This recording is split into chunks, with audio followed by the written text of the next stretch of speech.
Baie welkom aan elkeen van julle vanoggend hierso. Ek dink net soos jy daar sit, kom ons by ons hoofde. Aan julle wat uitverkore is volgens die voorkennis van God die Vader en die heiligmaking van die Gees tot gehoorsaamheid en besprenkeling met die bloed van Jesus Christus. Geliefdes, mag genade en vrede vir julle almal vermenigvuldig word. Amen. Vanoggend preek ek uit die Ou Testament uit in die gedeeltes Deuteronomium 3 vanaf vers 23 tot 29 en ek begin vanoggend met 'n reeks. Dit gaan 2 preke wees. Vanoggend se is lankmoedigheid. Die eerste deel van lankmoedigheid. Terwyl jy so soek en terwyl jy so sit, kom ons buig ons hoofde in die eerste plek in dankbaarheid dat ons vanoggend nagmaal kon vier. Kon herdenk dit wat Jesus vir ons aan die kruis gedoen het. En in daardie dankbaarheid kom ons maak ons oë toe en ons vra vir die Here om vir ons deur sy Gees te verlig en te lei. Here, die woord is so kosbaar. U is die lig. U is die heiland van ons geloof. U het ons kom red. Dankie daarvoor, Here. Daarom kom bid ek vanoggend, Here, dat U een en elkeen wat hierso sit sal seën, dat U een en elkeen wat dalk later hierna gaan luister, Here, dat U hulle sal bedien met die kosbare woord. Dankie daarvoor, Here. Dankie dat U so 'n lankmoedige God is. Vol liefde, vol trou, vol geregtigheid, vol regverdigheid. Dat U baie groter is as wat enige een van ons ooit kan dink. Dankie daarvoor, Here. En dankie vir U kosbare woord. Wil U ook nie vir ons kom lei en kom toerus deur U Gees met hierdie woord nie, in Jesus naam. Amen. Deuteronomium 3 en ek lees daar vanaf die 23ste vers tot aan die einde van hoofstuk 3. Dit was toe dat ek die Here gesmeek het, en dis nou Moses wat nou hier aan die woord is. Here my God, U het begin om my U grootheid en U groot mag te laat ondervind.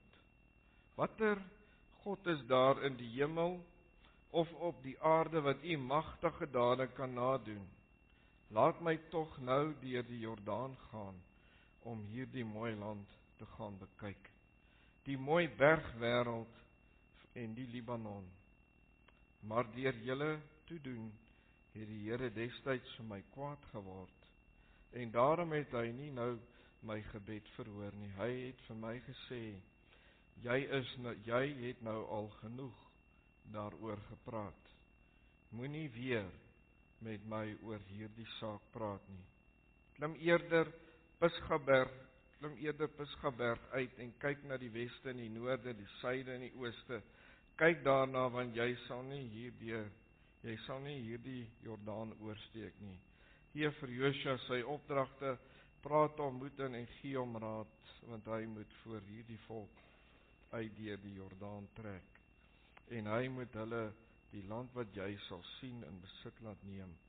Daarom het ons in die laagte teenoor Bet Peor gebly. Tot sover.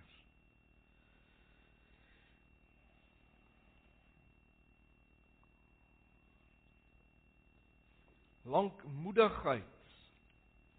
Vanoggend se tema is dalk 'n woord waarmee van die jong mense nie so bekend is nie. En tog is dit ook in 'n mate is dit 'n woord wat ons nie baie gebruik nie. Ek en jy kan dalk eenvoudig raak en die woord in 2 opbreek en sê lank dui 'n tydsverloop aan. Met ander woorde, dit kan lank of dit kan kort duur. Moedig is effens moeiliker om te verklaar, maar 'n mens kan dalk so sê, hy het nie die moed gehad nie, maar het die moed bymekaar geskraap om dit tog te doen. Met ander woorde, hy was moedig in die handeling gewees.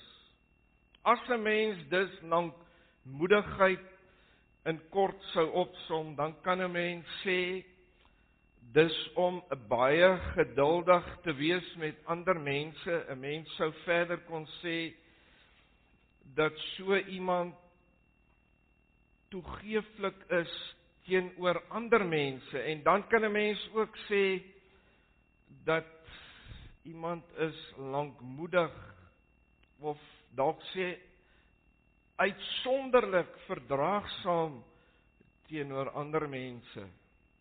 Ek glo tog elkeen van ons sal lankmoedig op verskillende maniere verstaan. Met ander woorde, dit gaan afhang van waar jy in jou lewe is, wat met jou gebeur het, wat die omstandighede was in jou lewe, en dan watter vrug het lankmoedigheid in jou lewe bewerk.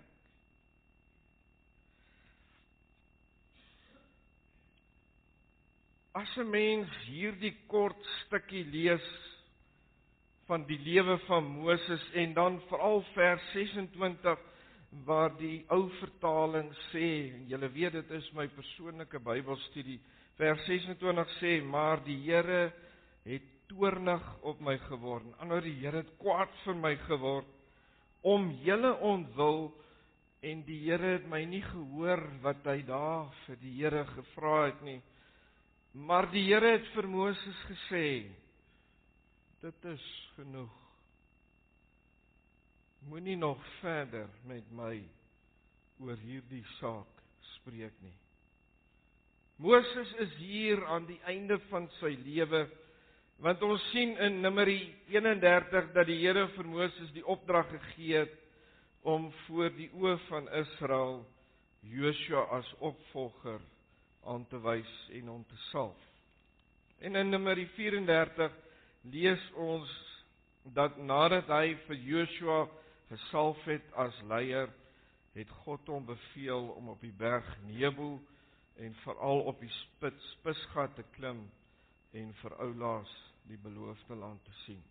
Dan lees ons ook dat hy alleen was en daar gesterf het, en God het Moses self begrawe, want niemand weet waar God hom begrawe het nie. Volgens Deuteronomium 3 vers 26 kan 'n mens dalk te vinnig die afleiding maak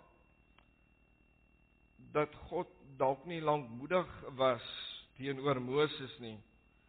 En alvorens 'n mens dalk so 'n afleiding maak, moet ons dalk eers na die lewe van Moses gaan kyk. Moses is gebore in slawerny in 'n tyd toe die huidige farao van Josef, julle het gelees van Josef, niks geweet het nie van al die weldade wat Josef teenoor die Egiptenaars gedoen het. Sy moeder het gesien dat hy 'n seentjie mooi in gestalte was. En sy het 'n plan beraam en sy het 'n mandjie gevleg met pik besmeer. Dan lees ons dat sy suster Miriam het vir Moses gevat en hom in die rivier losgelaat. Natuurlik het sy geweet dat Farao se dogter in die rivier bad op sekere tye en dat sy vir Moses sou kry. Moses is dan in die paleis opgeneem nadat sy hom gevind het. So word hy dan groot in die paleis. Klaar 'n beter lewe as al sy volksgenote. En dan gebeur daar iets slegs met hom. Hy moet vlug vir sy lewe. Hy's nou al 'n jong man van min of meer 40 jaar oud. Nadat hy 'n Israeliet beskerm het en die Egiptenaar doodgeslaan het. En die volgende dag lees ons daar, was 2 Israeliete in 'n getwis gewees en Moses wou hulle keer en toe sê die een vir hom, gaan jy vir ons ook doodslaan.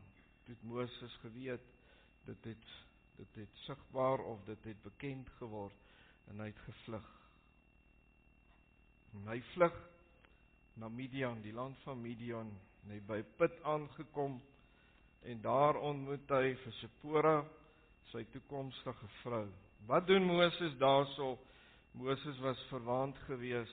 Nou die gebruik was daar gewees dat eers al die skaapwagters met hulle troppe, skape of bokke of wat ook al daar aankom, en dan word die klip van die put afgehaal en dan word hulle water gegee aan die diere. En ons lees daar dat Moses, dink ek was, omdat hy 'n prins was, hy was opgelei in oorlog, het hy die ander wagters teëgestaan en vir Sipora eerste haar skape laat wei. Toe gaan sy huis toe en sy vertel vir haar pa wat gebeur het, want haar pa het gevra, wat maak jy so vroeg hierso? En sy vertel hom alles en hulle het haal vir Moses en Moses bly daar en later gee hy vir Sipora sy dogter ook aan hom. Dan lees ons in Eksodus 3 van Moses wat nou al reeds 'n paar jaar na Moses is nie meer verwaand nie. Want intussen het Moses nederig geword, net daar altyd agter die skape, en hy sien hierdie brandende bos en God roep vir Moses om sy volk te gaan verlos. Terwyl Moses reeds toe hy jonk was, het hy hierdie begeerte gehad om sy volk te verlos. Moses was bewus daarvan, al was hy 'n prins in Egipte, dat sy volksgenote die slawe was. Dan kom Moses en hy sê vir die Here, maar ek hakkel. En die Here wys hom allerlei tekens wat hy kan doen, maar altyd het die Moses die verskoning, en dan lees ons daar, en die Here het kwaad geword vir Moses en gesê, ek sal jou broer Aaron vir jou stuur, wat reeds op pad is, om vir jou as 'n mondstuk op te tree. En so gaan Moses ook dan. Dan lees ons dieselfde in die Nuwe Testament van Paulus. Paulus wat tot die Here bid en sê, as u asseblief maar net hierdie doring in die vlees vir my sal wegvat. Lees ons op 'n stadium wat die Here vir hom sê, dis genoeg, want my genade is vir jou genoeg.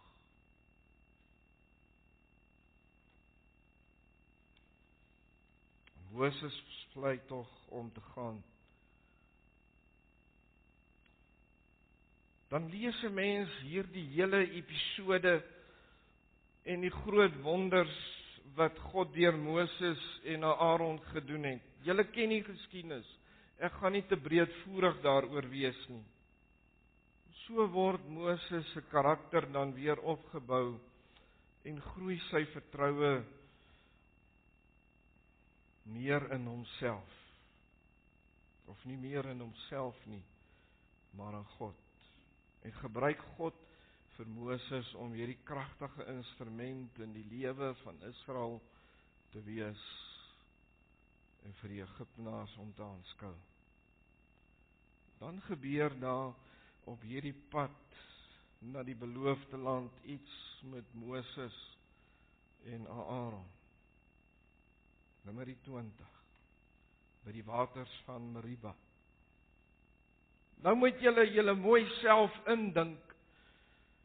Moses was nou al reeds by die berg Horeb waar hy die 10 gebooie van God gelees het en ontvang het, en soos ons laas Sondag gesê het, vir julle gesê het, God se heiligheid het al hoe meer op Moses se lewe afgedruk.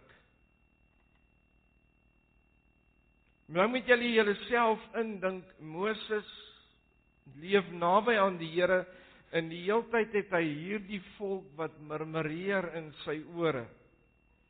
'n Volk wat aanhoudend kla oor alles, ten spyte van dit wat hulle gesien het, en dit wat hulle beleef het. Is ons as gelowiges nie baie keer dieselfde nie. Ons kla nie, ons murmureer in die oë van die Here, terwyl ons weet, God het groot dinge al voorheen in ons lewens gedoen. En dan kom maar net ietsie groters in ons lewens, dan murmureer ek en jy oor dit wat met ons gebeur het.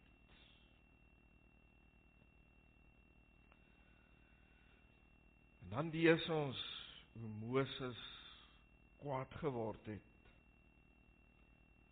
Hy het sy geduld met die volk verloor. En in sy kwaad wees het hy die rots geslaan. Wat staan daar in Jakobus? As jy kwaad word, moenie sondig nie. Numeri 20, 12 en 13. Toe sê die Here vir Moses en aan Aaron: Omdat julle in my nie geglo het nie, om my voor die oë van die kinders van Israel te heilig. Daarom nie te heilig nie, daarom sal julle hierdie vergadering nie in die land inbring wat ek aan hulle gegee het nie. Nou kan 'n mens by jouself sê, maar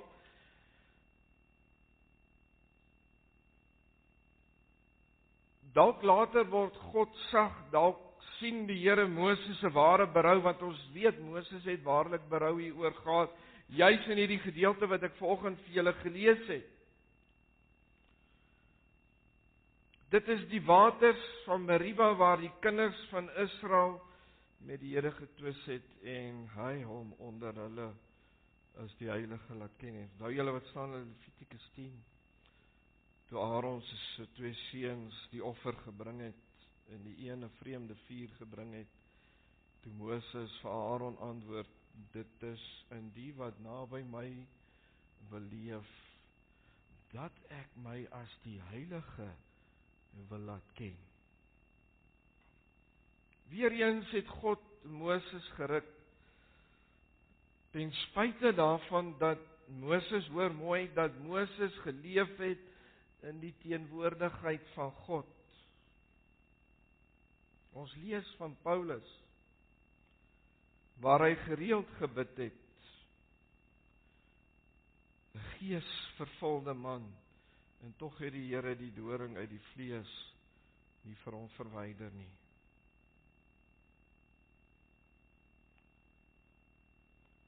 God het reeds besluit dat Moses nie in die beloofde land sou gaan nie, maar dat Joshua sy opvolger sou wees. Al lees ons daar dat die Here het Moses mooi gevra en gewys dat hy deur sy lewe waarlik berou gehad het by wat gebeur het by die waters van Meriba. Wat leer 'n mens? Daar's eintlik so baie versgedeeltes wat ek vir julle kan gee, maar weet julle wat staan in Spreuke 16 vers 9?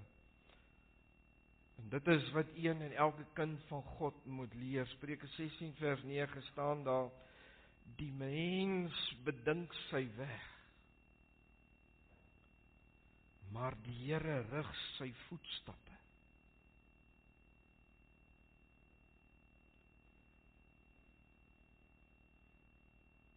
Moses se lewe. God moes Moses deur 'n woestyn vat, om op die ouende in Moses se karakter te bou, dit wat God behaag.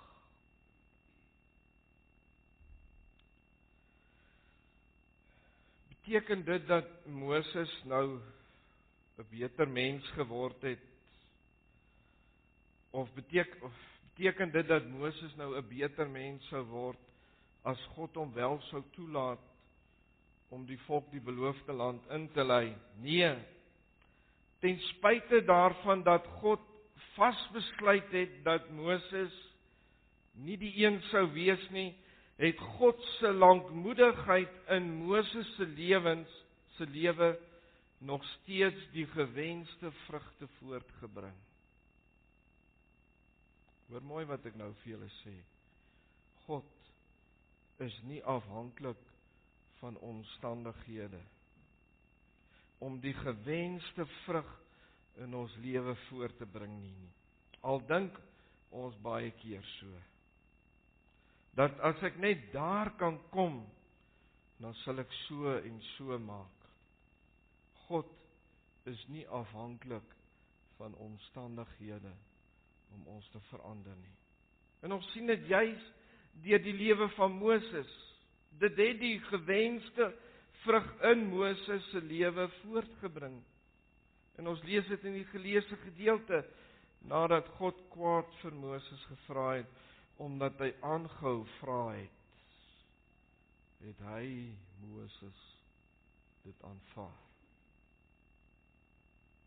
Ons lees dit in Deuteronomium hoofstuk 31 en hoofstuk 34, dis in Numeri 31 en 34, dat Moses nie geaarsel het om Joshua as opvolger te salf nie.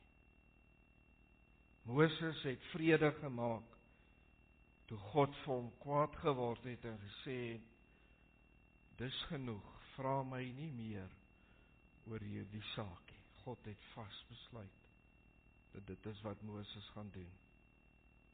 En dan lees ons, Moses het vir Joshua gesalf. Hy het nie teengestribbel nie. In hoofstuk 34 lees ons dat Moses het op die berg geklim, want die Here het gesê, ek sal jou nou versamel by jou volksgenote. En as julle daai stukke, die vers daar vooraf gaan lees, gaan julle daar lees, dan staan daar, en Moses was nog, hy was 120 jaar oud, maar hy het nog baie lewenslus in hom gehad, en tog het God besluit, dit is genoeg.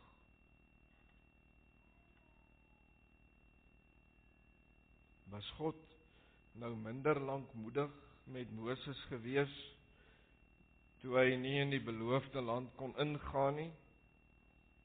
Al het hy ook berou getoon oor dit wat by Meriba gebeur het.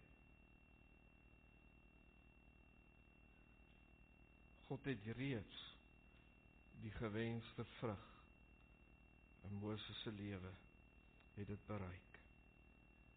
Dit wat God wou hê uit Moses het gebeur sonder dat Moses die beloofde land gesien het.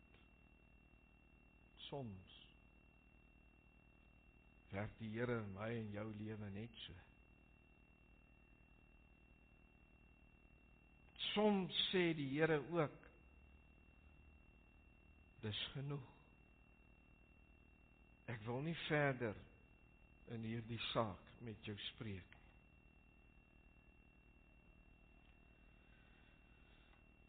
God is lankmoedig in my en in jou lewe.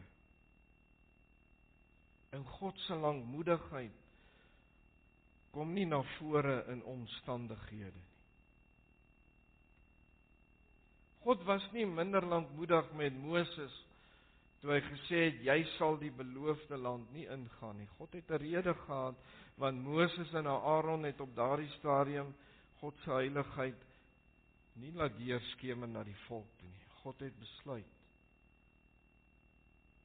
Maar God het nog steeds in Moses se lewe bereik, dit wat hy wou hê, hy moes bereik, of waarby hy moes uitkom.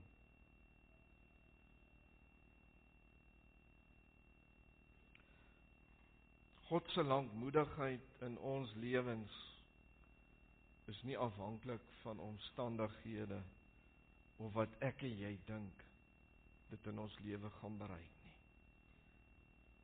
God bereik in ons lewens as ons hom toelaat, met of sonder of watter omstandighede ook al. Ek en jy moet net gewillig wees om te aanvaar dat dit is die omstandighede waarin hy ons geplaas het.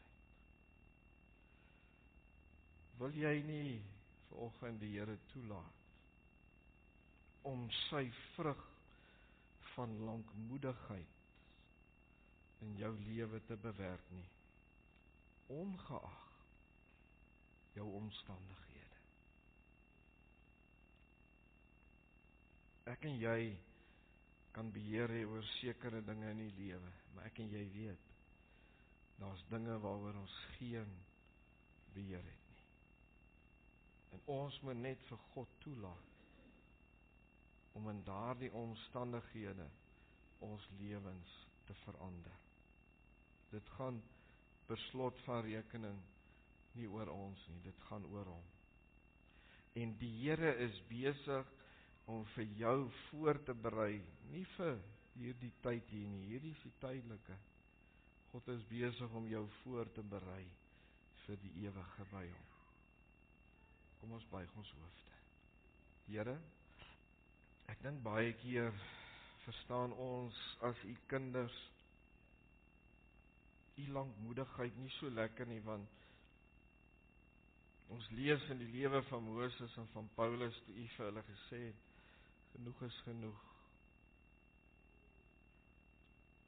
Moses se hartsbegeerte was om die beloofde land te sien. Here, hy het soveel jaar getrek, hy het soveel jaar die begeerte gehad om sy mense te bevry van slawerny, en toe hy dit nie verwag het nie, het u hom gebruik.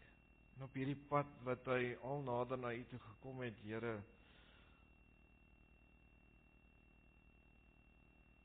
het hy gedoen wat nie reg was in u oë nie. En u het toe besluit dat Moses nie die beloofde land sou sien nie.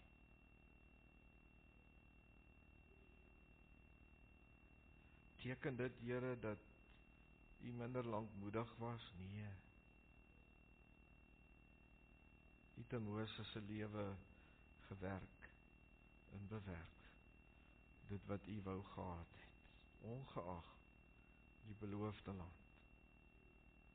Gee, Here, dat ons almal gewillig sal wees onder u hand, gewillig gehoorsaam aan die Gees van God, om hom toe te laat om God in my en in jou lewe te wees. Dankie daarvoor, Here. Seën hierdie dag wat ons as mens, ook ons, dit wat ons moeders, wat u vir ons gegee het, gedoen het. Stem ons tot dankbaarheid, Here. Maar stem ons nog tot meer dankbaarheid oor u ongelooflike lankmoedigheid in ons lewens, want u het Moses 120 jaar verder gevat. Al het hy nie die beloofde land gesien nie, en hy het u groot hand, u groot mag, het hy beleef en hy dit aanskou. Gee, Here, dat ons dit nie sal miskyk nie sal vaskyk in omstandighede of dit wat my hart wil hê nie, maar eerder dit wat God se hart vir my wil hê, want dit is die beste. Dankie, Here, dat ek dit van u mag vra, in die kosbare naam van ons Vader, van ons Seun en van die Heilige Gees. Amen.